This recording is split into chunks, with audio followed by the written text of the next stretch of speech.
Revenge is something I think everyone feels at some point. Not always loudly, not always acted on, but it's there, sitting just beneath the surface in a way that's easy to ignore until it isn't. And what I've always found interesting about it is how rarely it starts as something extreme. Most of the time it feels reasonable, like a natural response to being wronged, something that almost makes sense in the moment, but that quiet pull to make things right, to balance some things out, to push back whatever caused it, lingers longer than it probably should. And the more I sit with that idea, the more it feels like something that doesn't just pass, it begins to build. What starts as a feeling slowly turns into something heavier, something that begins to take shape on how you think, how you react, and what you're willing to justify. And that's why Silent Hill Downpour, and more specifically the Boogeyman, stands out to me.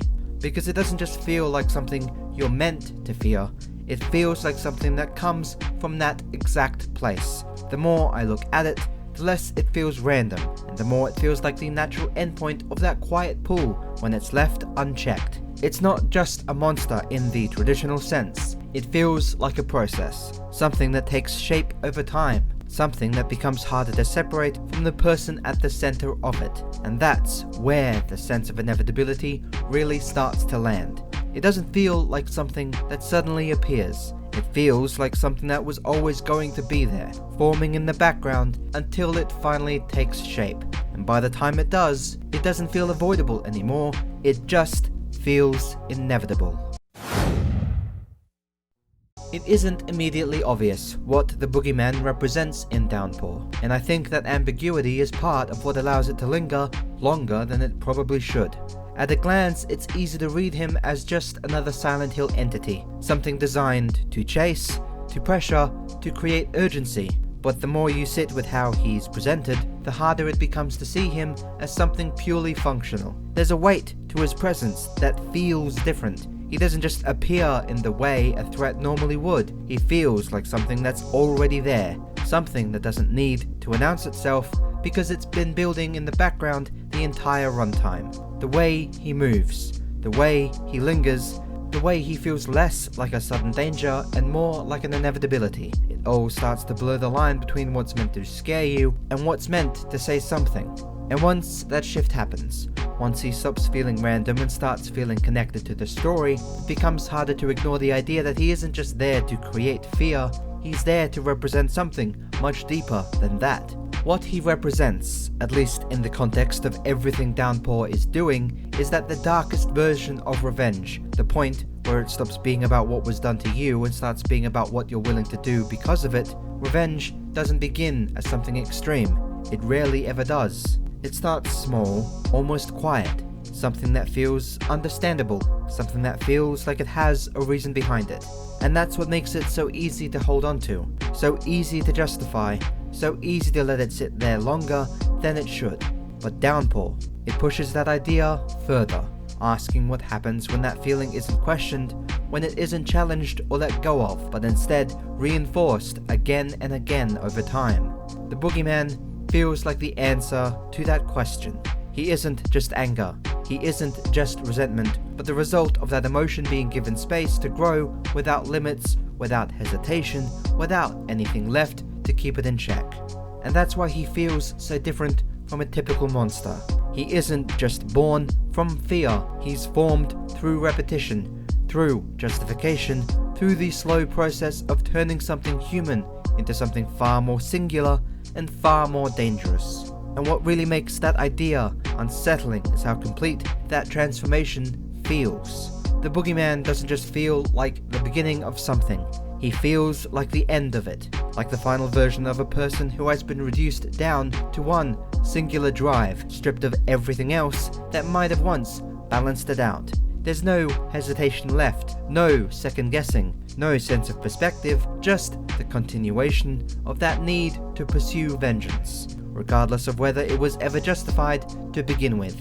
And that's where Downpour becomes more uncomfortable than it first appears, because it's not just presenting revenge as something dangerous, it's presenting it as something that can quietly reshape someone until there's nothing left but that one idea. The Boogeyman isn't just a reflection of anger, he's the depth it can reach when there's nothing left to challenge it, and the more that idea settles in, the more he stops feeling like something external, and starts feeling like something that was always building towards that outcome long before it ever took form.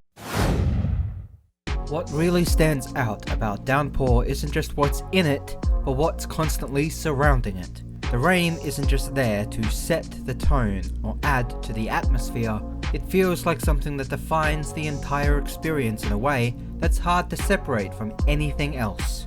It's persistent, heavy and unrelenting, failing in a way that doesn't just fill the space, but consumes it, turning every environment into something that feels weighed down and saturated. And even just watching how the game presents itself, the way scenes are framed, the way environments are layered, the way movement is paced, the rain starts to feel less like a backdrop and more like a presence. It doesn't just exist alongside everything else, it presses into it, clinging to every surface, every moment, every pause in a way that makes the entire world feel denser than it should. There's no real break from it either. It doesn't come and go in a way that gives you contrast. It stays, and because it stays, it creates this constant sense of pressure that never fully lets up. And that constant pressure creates a very specific kind of tension, one that doesn't rely on sudden spikes or obvious threats, but instead builds slowly over time until it becomes difficult to ignore. It's the kind of anxiety that sits in the background, subtle at first, but gradually shaping how everything else feels. The environments don't just feel empty, they feel burdened. Movement doesn't just feel cautious, it feels restrained, like there's always something holding it back. The rain contributes to that in a way that goes beyond visuals. It obscures, it distorts, it dampens everything, making the world feel less defined and more uncertain, like you've never fully seen things as they are.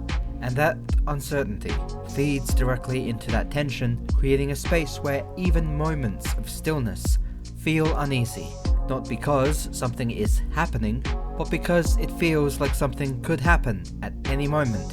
It isn't about what the rain is doing, it's about what it makes everything else feel like. That's why, if ever Downpour were revisited or reimagined, the rain shouldn't just be preserved, it should be intensified. It should feel as dense, as suffocating, and as inescapable as the fog did in earlier Silent Hill games. Because in many ways it serves a similar kind of purpose. Where fog limited visibility and created isolation, the rain has the potential to overwhelm instead. To saturate the environment to the point where everything else feels heavy, everything feels blurred, everything feels just slightly harder to process. The more intense it is, the more it reinforces that underlying tension, turning the environment into something that doesn't just look oppressive, but feels oppressive in a way that's constant and unavoidable. Because the rain isn't just an aesthetic choice, it is a tool, and the heavier it feels, the more it shapes the experience into something that isn't just tense in moments, but tense all the time. Not something that spikes and fades, but something that lingers and refuses to let go. What really ties everything together in Downpour isn't just the Boogeyman or the rain on their own, it's the way both of them start to feel directed, like they're not just part of the world, but reactions within it. There is this underlying sense that what's happening isn't random, and more importantly, isn't disconnected from the person at the center of it all. The Boogeyman doesn't just function as a threat, it feels targeted, like it exists with a purpose that goes beyond simply chasing or pressuring the protagonist. In the same way, the rain doesn't fall, it feels oppressive in a way that almost borders on intentional, like it's contributing to something rather than just existing as part of the environment. And when those elements start to overlap, the experience shifts in a way that's hard to ignore. It stops feeling like a place you're moving through and starts feeling like something that's responding, something that's shaping itself around a specific kind of guilt, a specific kind of anger, a specific kind of unresolved need that hasn't yet been dealt with. And that's where Downpour starts to align more closely with what Silent Hill has always done at its strongest. Not just presenting horror, but reflecting something back. The Boogeyman, as a representation of that unchecked urge for revenge, doesn't exist in isolation. It exists alongside an environment that reinforces itself constantly. The rain keeps everything heavy, everything unclear, everything tense, while the Boogeyman gives that tension a form, something direct, something that feels like it's coming for you specifically rather than just existing around you. And together, they create this feeling that what's happening isn't something you can simply avoid or outlast. It's something that persists because it's tied to something deeper, something unresolved, something that hasn't been confronted or let go of. That's why it doesn't feel like traditional danger. It feels like consequence. Something that continues not because it wants to, but because it has to. And once that idea settles in, the entire experience starts to carry a different kind of weight. It's no longer just about surviving or making it through. It's about understanding why it feels the way it does in the first place. Because the more personal it feels, the less it feels avoidable. The Boogeyman isn't just chasing. It's following through on something that's already been set in motion. The rain isn't just falling, it's pressing down in a way that reinforces that sense of pressure, that sense of something closing in. Everything starts to feel connected, like it's building towards something that was always there beneath the surface.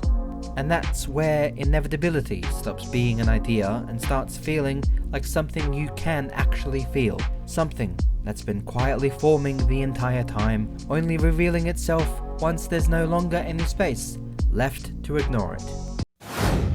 What makes the Boogeyman in Downpour so effective isn't just its design or its presence, it's what it represents when you step back and look at how everything else connects.